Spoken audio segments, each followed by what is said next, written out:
Very much. Thank you all for your interest, for your invitation to this wonderful place. I think it's a great occasion to discuss one of the issues that can help to accelerate the rates of growth and then ultimately socio-economic development in Kosovo. When a company looks at several candidates for a job and it decides not to pick the most qualified and the most productive one, that will hurt the company. If this is done repeatedly, consistently, and on a country level, then the economy as a whole will suffer.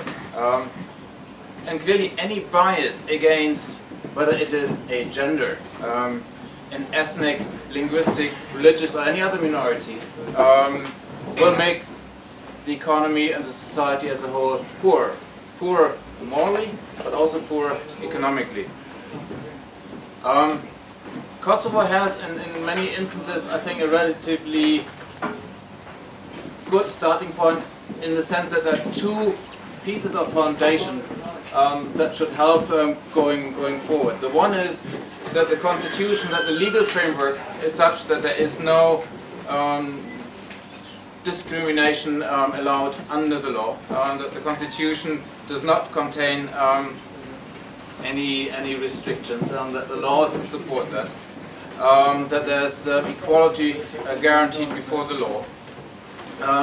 And then there are actually some elements that support female representation in politics, if you look at the way Parliament is assembled, for instance.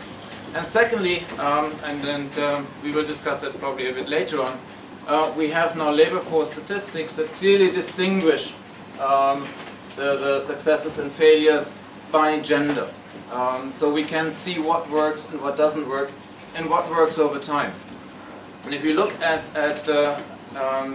recent results, there are a number of striking features, and then clearly in a labor market that generally poses a lot of challenges, where we have an overall unemployment rate of 30%, it is the women that are disadvantaged and have more challenges, and the youth, and particularly the young women. The data not only show that relative to any other group in society, they have the most difficult time in the labor market, but also they're the only ones that don't seem to have benefited from the recent gradual improvement in the labor market situation. Whether we look at the employment to population ratio, where the percentage of young women relative to their peers in employment is only 4.6%, and that has stayed stable. Unemployment rate has increased from almost 64 to almost 69%. And maybe most worrisome is the fact that that the number of young women not in education, not in employment, and not in training has also increased. And right now there are almost 41% of young women not having any opportunity to grow intellectually, to gain experience, and to become more attractive in the labor market. And that compares to a number for males at 30%. That in itself is also a big problem, but it's even more accentuated among young women. So the key message I think that I have is that the equal treatment of women in the labor market is not only the right thing to do, it has a very significant macroeconomic impact.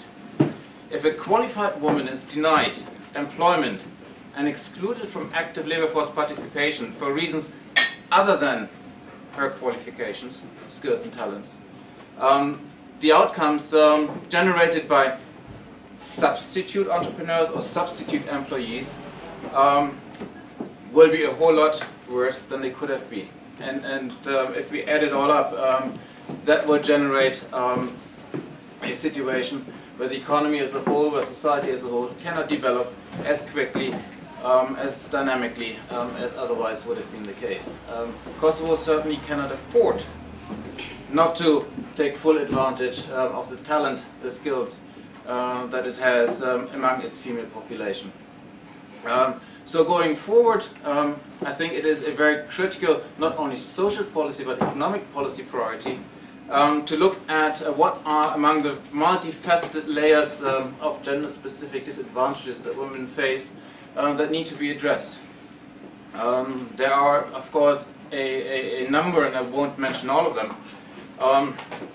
but the two areas where, from the side of the World Bank, we are trying to support to improve the situation. One is linked to using property, that is the women's ability to own, manage, control, and inherit property, de jure as well as de facto. That has ownership rights to the marital home, which is a particular issue should the husband die before her. And secondly, and to some extent related to that, the building of a credit history. So if there is the movement towards